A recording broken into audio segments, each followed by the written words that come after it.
Chapter ২১২ Avenger.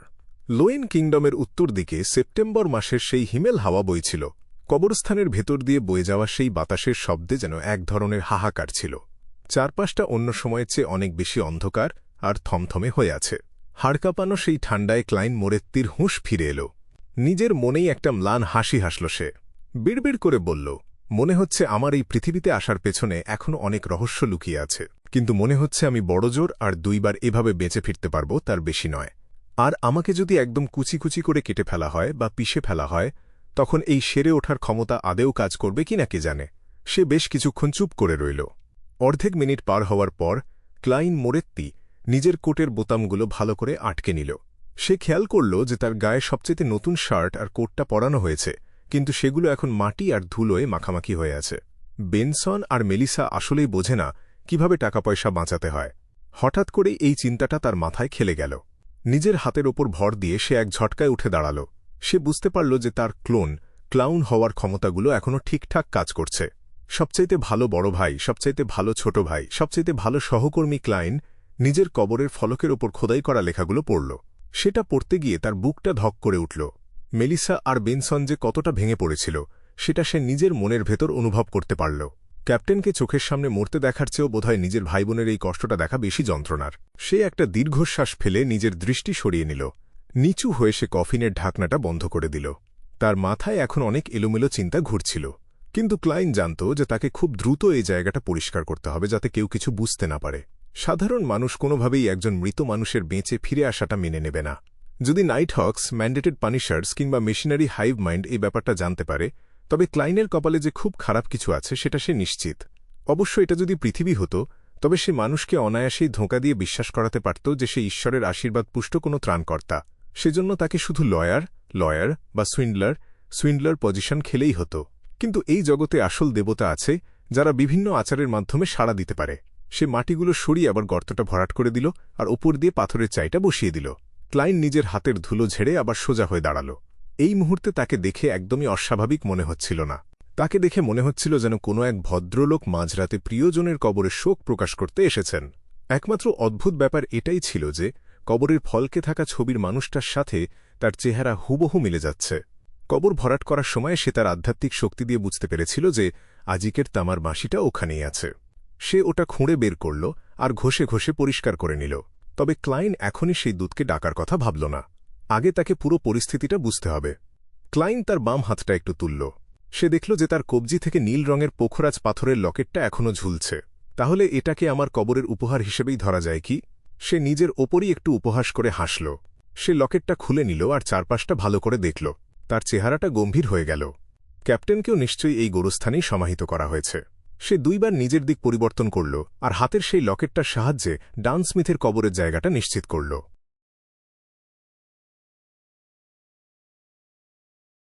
চাঁদের আলোর সাহায্যে ক্লাইন প্রায় ১৫ মিনিট ধরে চারপাশে খুঁজল। অবশেষে সে ক্যাপ্টেনের সেই সাদা-কালো ছবিটা দেখতে পেল। ছবিতে তার দৃষ্টি খুব শান্ত ছিল। কপালের চুলগুলো একটু পেছনের দিকে আর ধূসর রঙের চোখগুলো ঠিক আগের মতোই স্বাভাবিক ছিল। ডান স্মিথের ছবির নিচে তার নাম, জন্ম তারিখ, মৃত্যুর তারিখ আর স্মারক লেখাগুলো ছিল। আসল রক্ষাকর্তা, সবচাইতে বিশ্বস্ত সঙ্গী, আমাদের চিরকালের ক্যাপ্টেন। ক্লাইন একদম পাথর হয়ে সেই লেখার দিকে তাকিয়ে রইল। অজানা কোনো কারণে তার চোখের সামনে সব ঝাপসা হয়ে আসতে লাগল।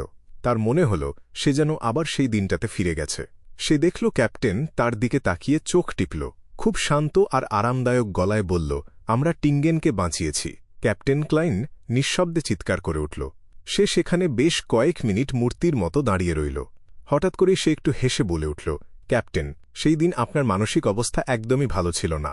আপনি এমনকি এটাও বলেছিলেন যে ওল্ড নীল যদি নিয়ন্ত্রণ না হারাত, তবে আপনি তাকেও স্বপ্নের রাজ্যে নিয়ে যেতে পারতেন।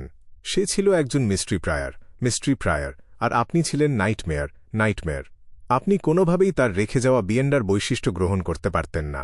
হ্যাঁ, আপনি আমাকে এটাও জিজ্ঞেস করেননি যে আমার কাছে কোনো শক্তিশালী আক্রমণ করার অস্ত্র আছে কিনা। সেটা কি আমার ওপর আপনার অগাধ বিশ্বাস ছিল, নাকি আপনি স্রেফ ভুলে গিয়েছিলেন? তবে আপনি নিশ্চয়ই কিছু একটা আঁচ করতে পেরেছিলেন। আমি একটা সিল করা প্রত্নবস্তু নিয়েছিলাম আর বলেছিলাম যে সেটা লিওনার্ড মিচেলের জন্য। একটা বুদ্ধিহীন মানুষও বুঝতে পারত যে বড় কোনো হামলা চালানোর জন্য আমার কাছে কোনো অতিরিক্ত উপায় আছে। কথাগুলো বলার পর ক্লাইন একটু থামল। তারপর সে মাথা নেড়ে একটা দীর্ঘশ্বাস ফেলল। আমি জানি না আমি এখন আসলে কি।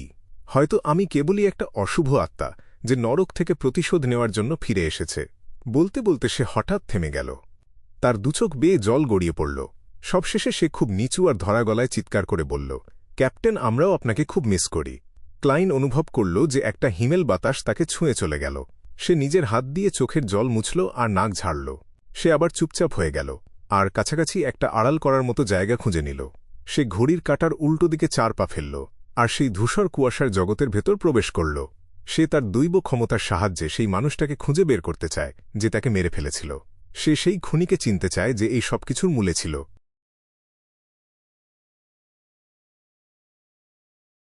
যেহেতু সেই লোকটা ইতিমধ্যে আমার সামনে এসেছিল, তাই আমি নিশ্চিত যে আমি তার সম্পর্কে কিছু তথ্য পাবই। ক্লাইন নিজের ঠোঁট দুটো শক্ত করে চেপে ধরল। সে দেখল তার সামনে সেই চিরচেনা বিশাল প্রাসাদ আর প্রাচীন সেই কাঠের টেবিলটা আছে। সে মিস্টার ফুলের আসনে গিয়ে বসল। তার সামনে একটা হালকা হলুদ রঙের ছাগলের চামড়ার কাগজ আর ফাউন্টেন পেন ভেসে উঠল। বাস্তব জগতে তার শরীরটা খুব একটা নিরাপদ অবস্থায় ছিল না, তাই ক্লাইন আর দেরি করল না। একটু চিন্তা করে সে নিজের প্রশ্নটা লিখল। যে মানুষটা আমাকে হত্যা করেছে। সে 7 বার মনে মনে সেটা আওড়াল আর চেয়ারে হেলান দিয়ে বসল। ধ্যানমগ্ন হয়ে সে যেন এক স্বপ্নের রাজ্যে প্রবেশ করল। সেই ঝাপসা জগতের ভেতর অসংখ্য আলোর বিন্দু নাচানাচি করছিল আর এক জায়গায় জড়ো হচ্ছিল। সব শেষে সেগুলো একটা দৃশ্য তৈরি করল। এক জোড়া একদম নতুন চামড়ার বুট জুতো, এক জোড়া ফ্যাকাসে হাত, আর সেই হাতে ধরা আছে সেন্ট সেলিনার ছাইয়ের বাক্স। সে ওপরের দিকে তাকাল। ক্লাইন দেখল মাঝবয়সী একজন মানুষ, যার চুলগুলো ছোট আর কালচে সোনালি রঙের। তার গায়ে কালো রঙের দুটো বোতামওয়ালা একটা স্যুট আছে। তার একটা চোখ অন্ধ ছিল আর অন্য চোখটা এতটাই নীল যে প্রায় কালো দেখাচ্ছিল। তার চেহারাটা যেন খোদাই করা কোনো মূর্তির মতো, যেখানে কোনো বলিরেখা ছিল না। দৃশ্যটা ভেঙে গেল আর ক্লাইন নিজের চেতনা ফিরে পেল। তার কপালে ভাঁজ পড়ল। তার মনে হল সে এই খুনিকে খুব ভালো করেই চেনে। একজন সিয়ার হিসাবে সে দ্রুতই বুঝে ফেলল কেন লোকটাকে তার পরিচিত মনে হচ্ছে। কারণ সে এই লোকটার ছবি একটা ওয়ান্টেড নোটিশে দেখেছিল। খুনিটা হল ইনসে জ্যাংউইল।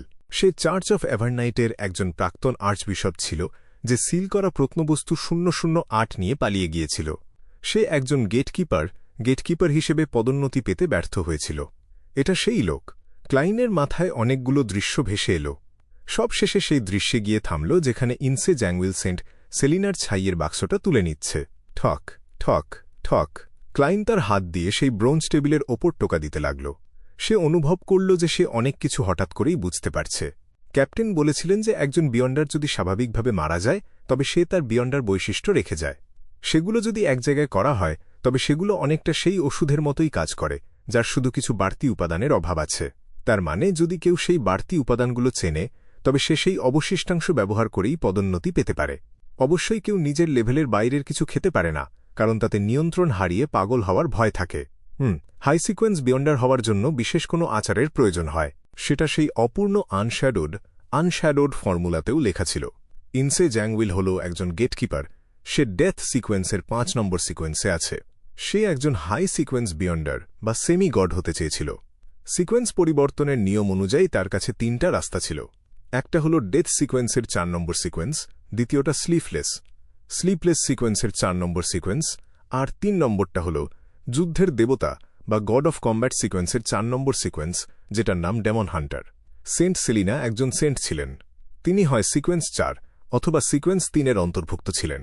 তার ছাইয়ের বাক্সটা সেই দুইটার যে কোনো একটা ওষুধের সাথে মিলে যায়।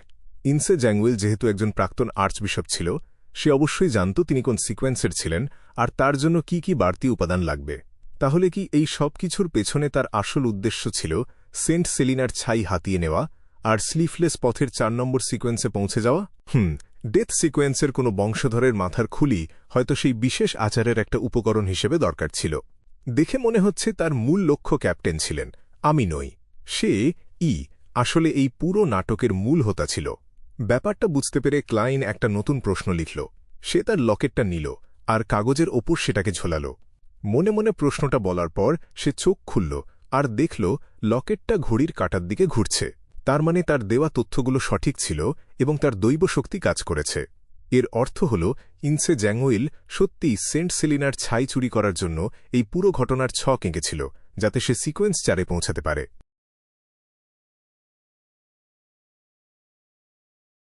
ক্লাইন আবার টেবিলের ওপর টোকা দিতে লাগল আর অন্য একটা বিষয় নিয়ে ভাবতে লাগল। ইনসে জ্যাংউইল তো মাত্র সিকোয়েন্স 5-এর একজন গেটকিপার ছিল।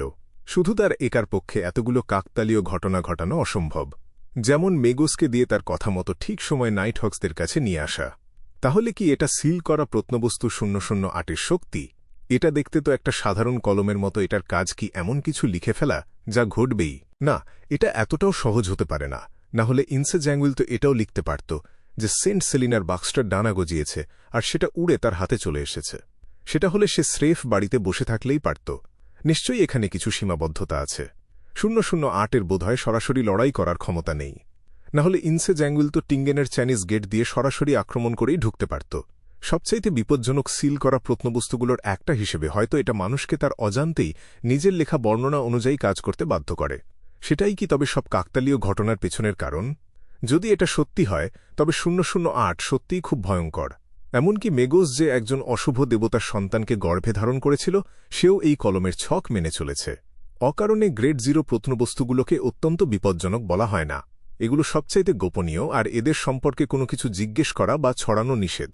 ক্লায়েন্ট টেবিলের ওপর টোকা দেওয়া বন্ধ করল। সে তার এই ধারণাটা সঠিক কি না তা জানার চেষ্টা করল, কিন্তু পর্যাপ্ত তথ্যের অভাবে সেটা সম্ভব হল না। সে দেখল কয়েক মিনিট পার হয়ে গেছে। তাকে খুব দ্রুত বাস্তব পৃথিবীতে ফিরতে হবে। তাই সে আর বেশি চিন্তা না করে শেষ একটা প্রশ্ন লিখল। ইনসে জ্যাংউইল বর্তমানে কোন শহরে আছে? সিল করা প্রত্নবস্তু 008-এর প্রভাব আর ইনসে জ্যাংউইল নিজে হয়তো একজন সেমি গড হয়ে যাওয়ার কারণে ক্লাইন তার সঠিক অবস্থান জানতে পারল না। সে শুধু একটা সাধারণ এলাকা বা শহরের আভাস পাওয়ার চেষ্টা করল। অবশ্যই এই ধূসর কুয়াশার জগতের মতো কোনো রহস্যময় জায়গা না থাকলে সে এই সামান্য আভাসটুকুও পেত না। সে চেয়ারে হেলান দিয়ে 7বার প্রশ্নটা আওড়াল। সে আবার সেই স্বপ্নের ঝাপসা জগতে প্রবেশ করল। হঠাৎ করেই সেই জগৎটা যেন ফেটে গেল আর তার সামনে একটা বড় নদী ভেসে উঠল, যেটার জল কিছুটা ঘোলাটে। সেই নদীর ওপর একটা বিশাল ব্রিজ আছে। নদীর দুই পাড়ে সারিবদ্ধভাবে অনেকগুলো বন্দর, আর সেখানে অসংখ্য মালামাল আর শ্রমিক কাজ করছে। নদীর উত্তর পূর্ব দিকে অনেকগুলো বাড়ি দেখা যাচ্ছে। তাদের বেশিরভাগই লোয়েন কিংডমের আধুনিক স্থাপত্যশৈলীতে তৈরি, যেগুলোর ছাদ অনেক উঁচুতে আর জানলাগুলো বাইরে বেরিয়ে আছে। তাছাড়া সেখানে অনেক গথিক ধাঁচের বাড়িও চোখে পড়ছে।